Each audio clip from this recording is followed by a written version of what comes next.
Hello friends, कैसे हैं आप सब लोग। आई होप अच्छे ही होंगे।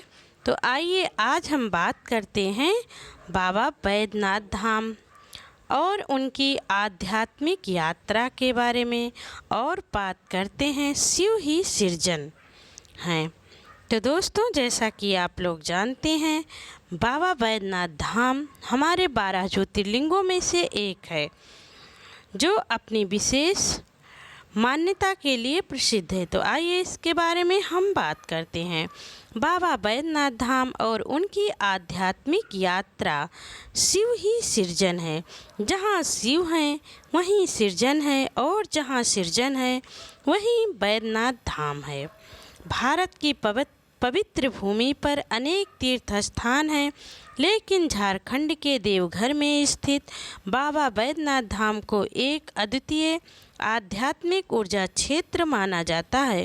यह स्थान न केवल शिव भक्तों की आस्था का केंद्र है, बल्कि यहाँ हर वर्ष करोड़ों श्रद्धालु अपने दुख, रोग और पापों से मुक्ति पाने के लिए उमड़ते हैं।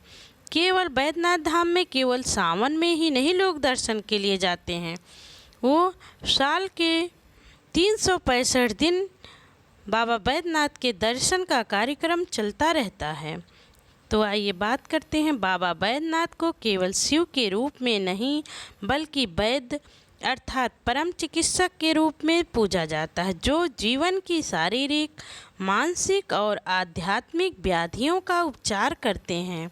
इतिहास और पौराणिक कथा आइए जानते हैं, जो बाबा बैद्यनाथ धाम से जुड़ी हुई हैं।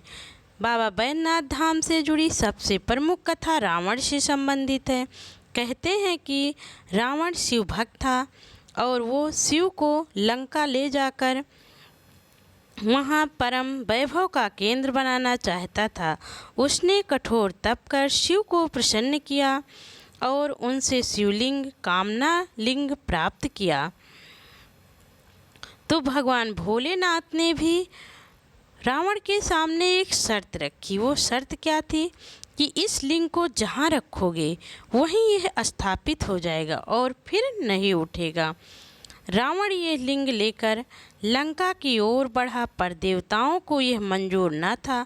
उन्होंने भगवान विष्णु से प्रार्थना की कि वरुण देव ने रावण को मूत्र विसर्जन की आवश्यकता का अनुभव कराया। तभी भगवान विष्णु ने ब्राह्मण रूप में एक ग्वाले को भेजा। कहा जाता है कि वो श्री गणेश जी थे। रावण ने उन्हें लिंग थमाया और लौटने तक पकड़कर रखने को कहा। जैसे ही रावण कुछ देर लगा, रावण ग्वाले ने शिवलिंग को धरती पर रख दिया और वो वहीं स्थापित हो गया। रावण ने बहुत प्रयास किया, लेकिन लिंग टस से मस नहीं हुआ। क्रोधित होकर उसने उसे दबा दिया, जिससे वो खंडित हो गया। तब एक आकाशवाणी हुई, रावण, ये लिंग यहीं रहेगा। यही स्थान तुम्हारे शिव भक्ति का प्रतीक बनकर प्रसिद्ध होगा। यही स्थान आज का बाबा बैद्यनाथ धाम है।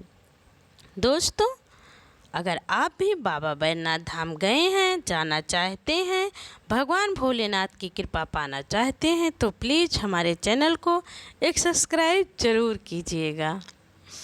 चुपके से हम भी अपने लिए मांग रहे हैं बाबा भोलेनाथ से। तो बैद्यनाथ धाम एक आध्यात्मिक उपचारक, आइए इस बारे में बात करते हैं कि बैद्यनाथ धाम को वैद्य उपचारक के रूप में कैसे जाना जाता है। बैद्यनाथ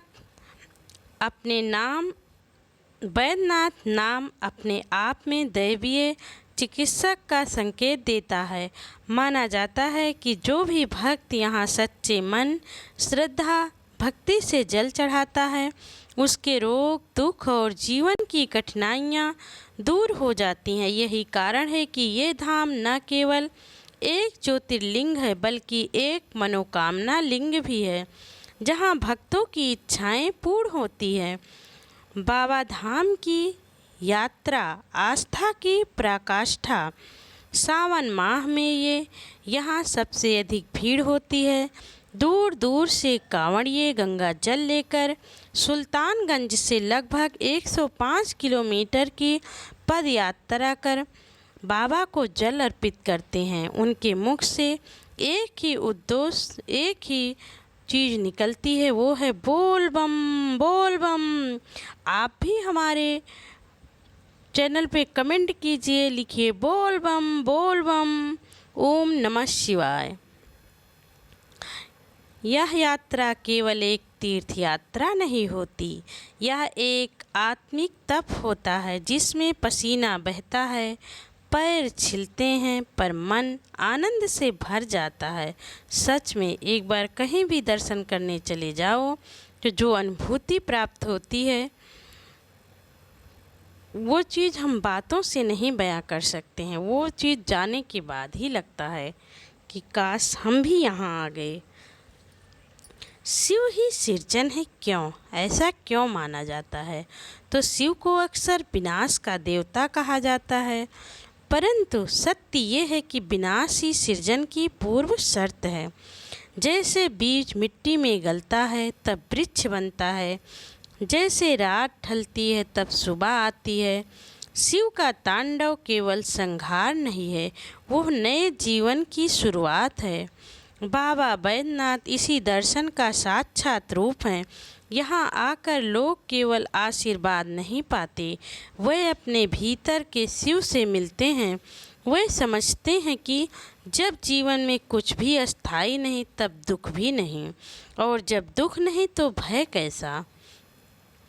बैद्यनाथ धाम के मंदिरों की आइए विशेषता के बारे में बात करते हैं।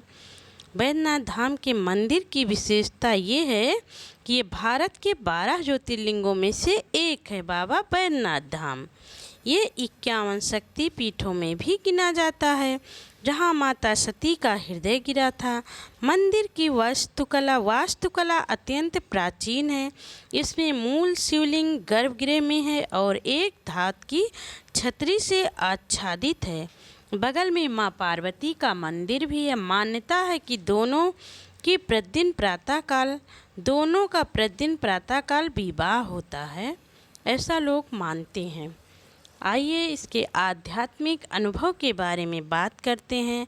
तो जो लोग यहाँ एक बार भी सच्चे मन से आते हैं वे कहते हैं कि बाबा उन्हें अद्भुत शांति और ऊर्जा प्रदान करते हैं। किसी को संतान सुख मिलता है, किसी को नौकरी, किसी को रोग से मुक्ति, तो किसी को जीवन की दशा। पर सबसे बड़ा वरदान स्वयं को जानने का अवसर। बाबा बैद्यनाथ धाम केवल मंदिर नहीं, वह एक द्वार है आत्मा से साक्षात्कार का। शिव ही सृजन है, यह दर्शन क्यों जरूरी है आज? आइए बात करते हैं इस पर।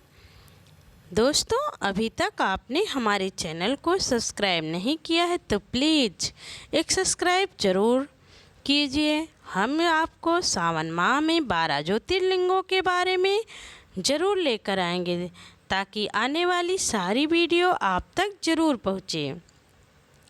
तो आज का मनुष्य भौतिकता में उलझा है, उसकी आत्मा त्रस्त है, शरीर रोगी है और मन अस्थिर है। ऐसे में शिव का स्मरण, विशेषकर बाबा बैद्यनाथ के रूप में, हमें हमारी जड़ों की ओर लौटने का आह्वान करता है। शिव हमें सिखाते हैं त्याग, क्योंकि सच्ची शक्ति उसी में है। धैर्य, क्योंकि हर काल अतीत होता है। शिवत्व, क्योंकि हर व्यक्ति में दिव्यता है। बैद्यनाथ धाम केवल धाम नहीं, ध्यान है। बाबा बैद्यनाथ धाम केवल एक मंदिर नहीं है, यह एक यात्रा है। बाहर से भीतर की ओर, रोग से योग की ओर, ब्रह्म से ब्रह्म की ओर। जब आप वहां पहुंचते हैं, शिवलिंग को देखते हैं और अपनी अंजलि से गंगा जल अर्पित करते हैं, तो ऐसा लगता है मानो सृष्टि के मूल से आप जुड़ गए हों, और तब ये भाव फूट पड़ता है। ना पूछो मुझे क्या मिला, बाबा के चरणों में बस इतना जान लो, अब मैं वही नहीं रहा। हर हर महादेव। तो फ्रेंड्स, आपको हमारी वीडियो कैसी लगी, प्लीज़ हमारे चैनल पे लाइक सब्सक्राइब शेयर ज़रूर कीजिए और कमेंट भी कीजिए। अब की बार आपको किस ज्योतिर्लिंग के बारे में जानकारी चाहिए। वैसे तो हम सारे ज्योतिर्लिंग के बारे में वीडियो लेकर आएंगे। अगर आपको महाकालेश्वर ज्योतिर्लिंग के बारे में जानकारी चाहिए तो हमारी इसी चैनल पर आपको मिल जाएगा। और बाबा बैद्यनाथ धाम का तो आप सुन ही रहे हैं। तो दोस्तों, मिलते हैं एक नए वीडियो के साथ, एक नए ज्योतिर्लिंग के साथ। तब तक के लिए धन्यवाद। Take care.